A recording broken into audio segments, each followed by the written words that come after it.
te dar o louvor. Para isso viemos essa noite. Estamos nós, como um grande coro cante Jesus em tua presença. Jesus em tua presença. Reunimos-nos aqui, contemplamos sua face. Pois um dia sua morte, trouxe vida a todos nós. E nos deu completo acesso ao coração, o véu que separava, já não separa.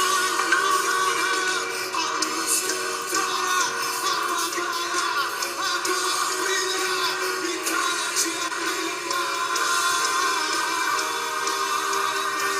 Só pra te adorar. Aleluia.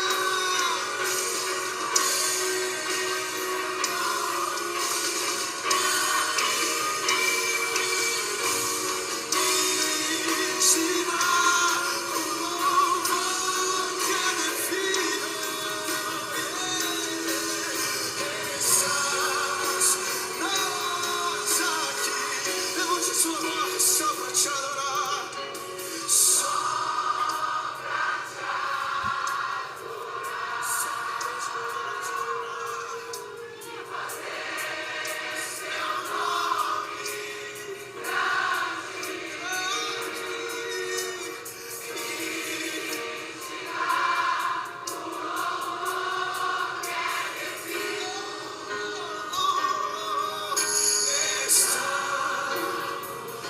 novamente deu o seu melhor só pra te adorar.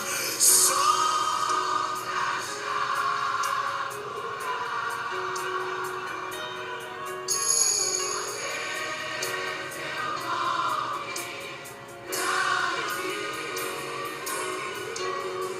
e te dar.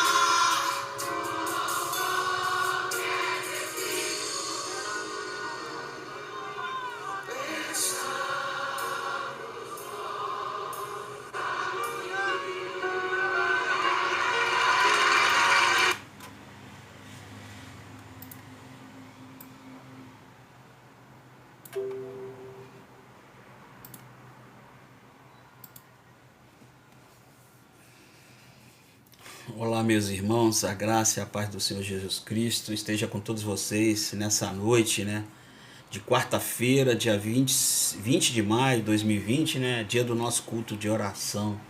E a gente continua aí nesse isolamento social, nesse distanciamento, né, eu aqui da minha casa, você aí da sua, nesse tempo que tem sido um tempo, acredito eu, um tempo de reflexão para todos nós. É um tempo de avaliar o presente, planejar o futuro, né? Eu espero em Deus que esse futuro que você está planejando aí seja de acordo com a vontade do Pai. Amém? Mas nesse momento eu queria orar com você. Você que me acompanha aí através desse canal, que está acompanhando as mensagens, que nesse momento tá conectado aí, vendo essa mensagem, queria orar com você. Feche seus olhos.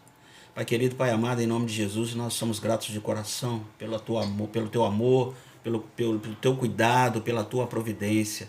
Nesses momentos que vamos mergulhar na tua palavra para entendermos a tua vontade que segundo a tua palavra mesmo diz que é boa, agradável e perfeita, Senhor. Que assim seja na nossa vida, na vida dos nossos familiares, na nossa casa, Senhor, todos aqueles que amamos e conhecemos, Senhor. Que essa palavra possa trazer frutos, gerar frutos em nós, para o nosso bem, Senhor, mas principalmente, Pai, para a glória do teu nome. Em nome de Jesus. Amém. Amém, meus queridos. Hoje nós vamos falar sobre o Getsemane. Jesus no jardim do Getsemane, no Monte das Oliveiras, né?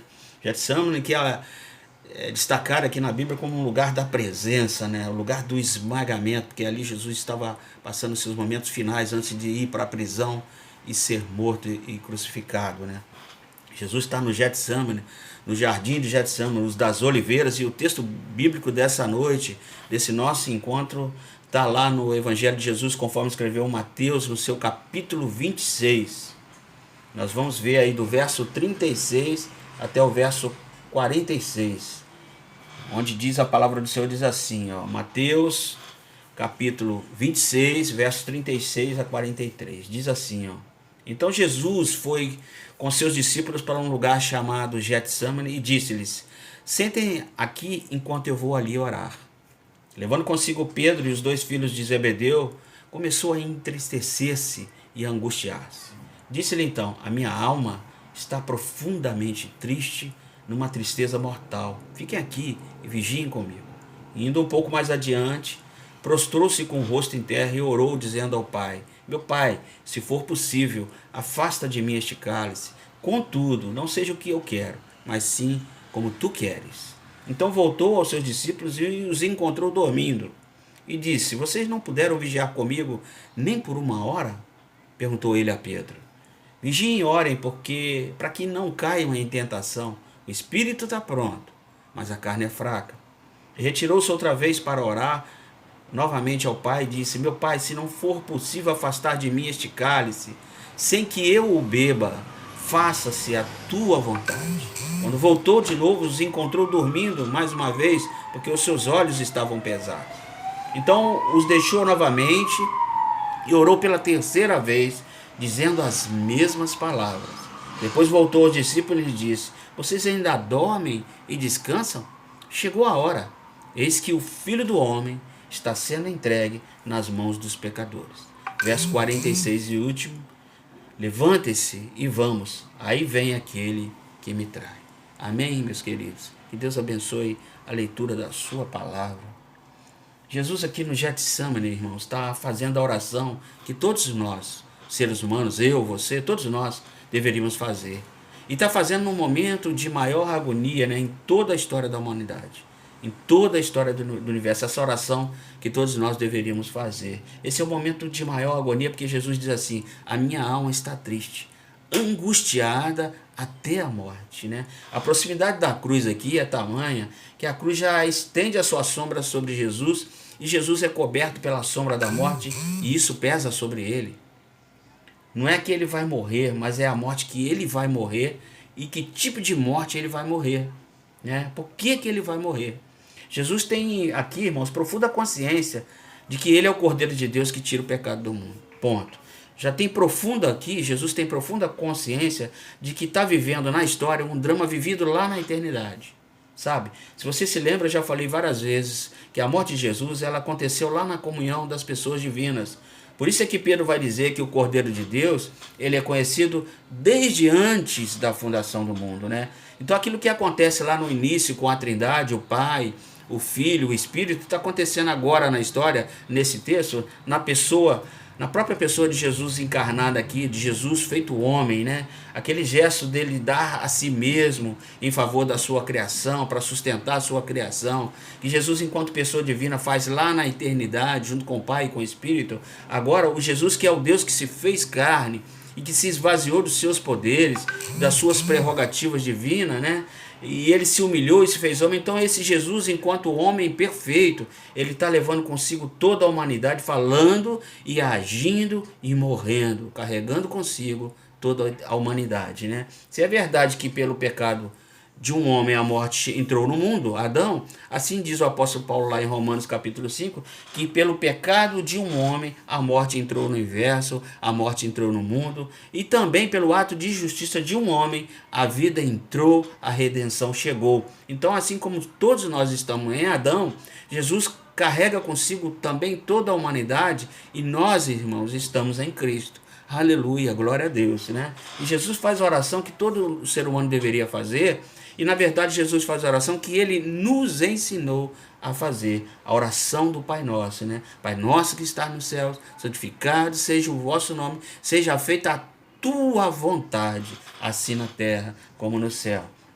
O que Jesus está dizendo não é outra coisa aqui, senão isso, é a tua vontade que foi realizada lá no início, lá no céu, né? Porque o Cordeiro, irmãos, que é Jesus, ele é conhecido desde a eternidade. Agora é a hora aqui, o texto está dizendo, de se realizar a vontade do Pai aqui na terra. E ele, Jesus, está dizendo: eu vou fazer isso aqui. Eu vou submeter a minha vontade à tua vontade, ó Pai. Porque essa é a grande questão da nossa caminhada espiritual e da nossa experiência humana e da nossa relação com Deus, né?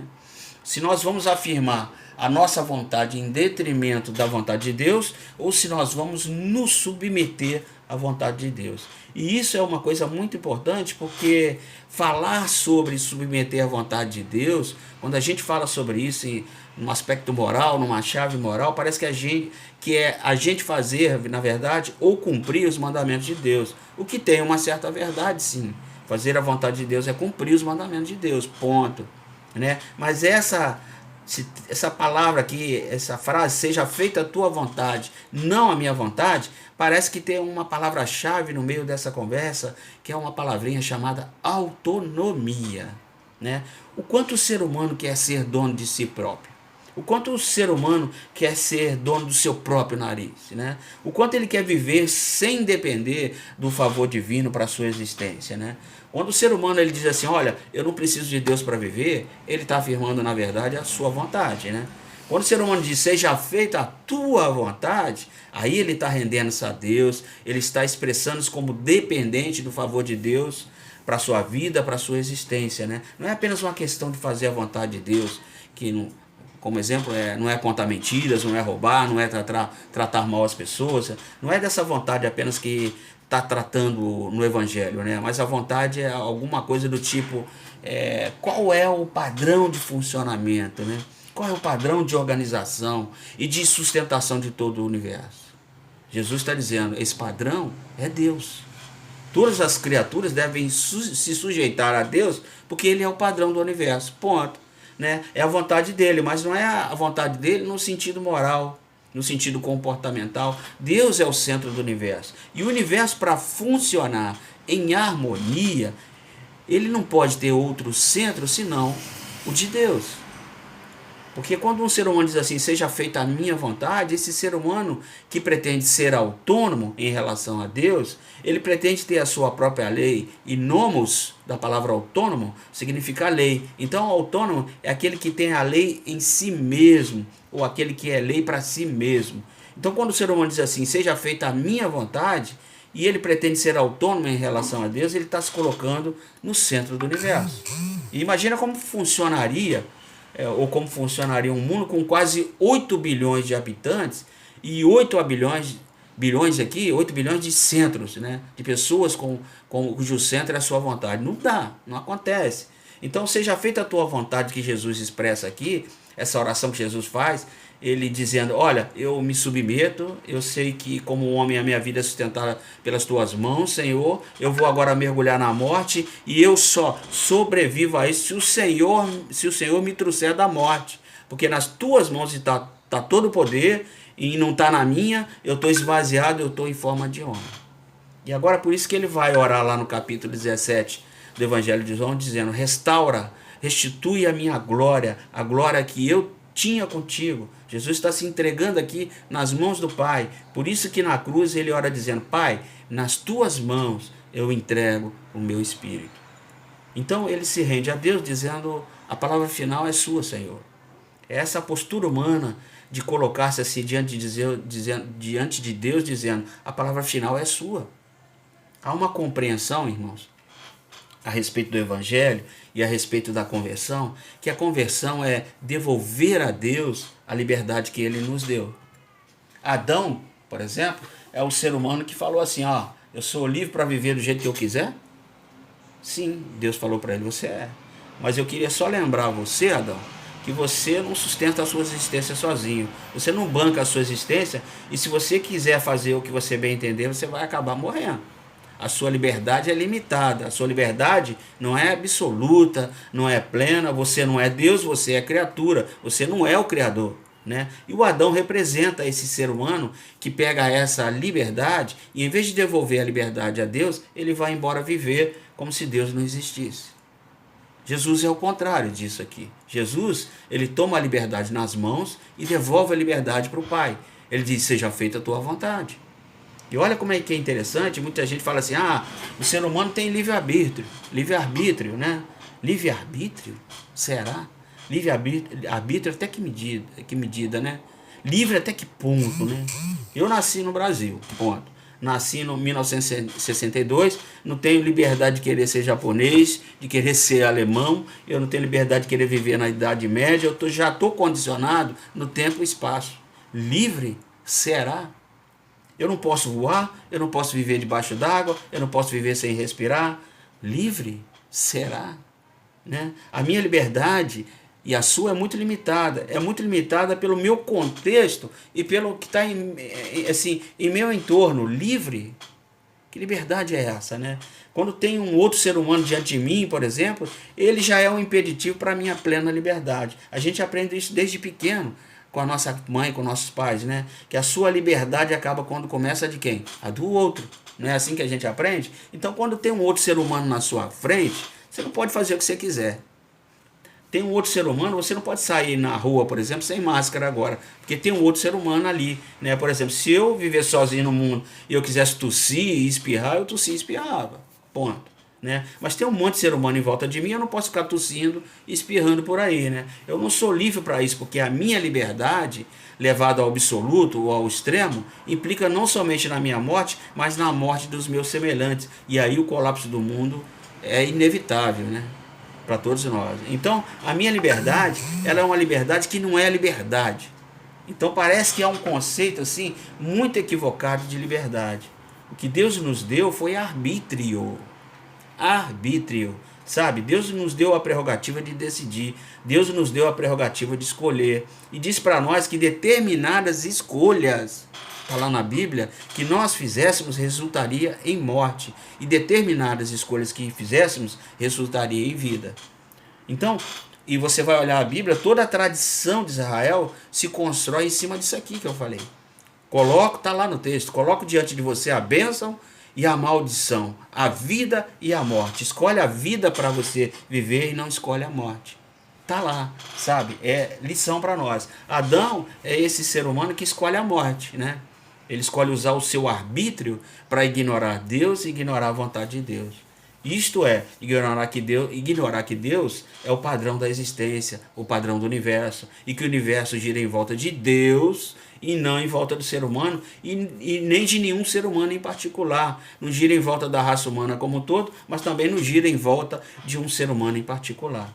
Jesus é o que reconhece isso. Ele diz: seja feita a tua vontade e não a minha vontade. O universo não gira ao meu redor, o universo gira ao teu redor, Pai.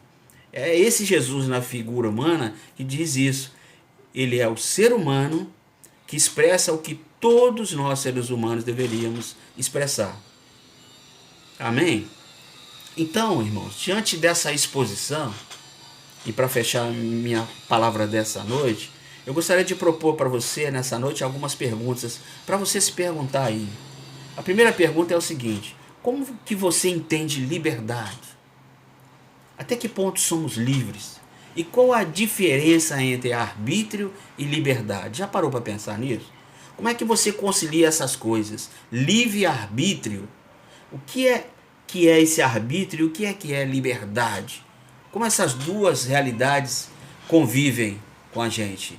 Faz essa pergunta aí para você, sabe? A segunda pergunta que eu faço para você hoje é: como você se sente a respeito da vontade de Deus? Quando você pensa assim, que você vai orar dizendo assim: seja feita a tua vontade e não a minha. Isso é uma coisa boa ou uma coisa ruim? Qual é o seu sentimento quando você ora assim: Senhor, seja feita então a tua vontade? Você é visitado nesse momento por um sentimento, ou visitada por uma emoção do tipo: pronto, não vai acontecer o que eu gostaria que acontecesse? Isso é, será que no fundo do seu coração Deus não é um estraga-prazeres? E a vontade de Deus é uma coisa ruim lá no fundo mesmo para você? Pensa um pouquinho também sobre isso aí e responde no seu coração. A terceira coisa que eu quero perguntar a você é se você acha que é fácil saber a vontade de Deus para a sua vida. E essa pergunta aqui é uma pergunta de pegadinha, hein? Porque lembra que eu falei que a vontade de Deus ela não é apenas moral, comportamental, mas também é uma postura, é uma atitude de coração, de uma rendição a Deus e de uma submissão a Deus, de um descanso nas mãos do Senhor. Então eu queria que você se perguntasse: é fácil saber a vontade de Deus? Como é que você sabe que você está vivendo segundo a vontade de Deus? É quando você toma decisões certas? É quando você consegue não cair em tentação? Ou viver segundo a vontade de Deus tem uma outra categoria? O que é isso aí? É fácil ou é difícil? Faça essas 3 perguntas para você mesmo e seja sincero, seja sincera, falando sobre os seus conflitos a respeito da vontade de Deus. Diga para Ele o que você quer dizer, mas eu sugiro, tá, que você busque em Deus a condição de fazer a oração que Jesus ensinou e fez. Jesus nos ensinou a orar: seja feita a tua vontade, assim na terra como no céu. E quando ele esteve no seu momento de agonia diante da morte, ele orou exatamente assim: não seja o que eu quero, mas seja a tua vontade.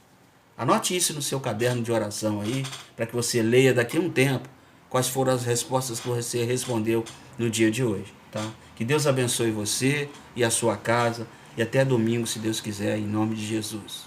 Um grande abraço, um beijo no coração de todos vocês. Amém.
Mateus capítulo 6, verso 33 nos orienta a fazer o seguinte: buscar primeiro o reino de Deus e a sua justiça.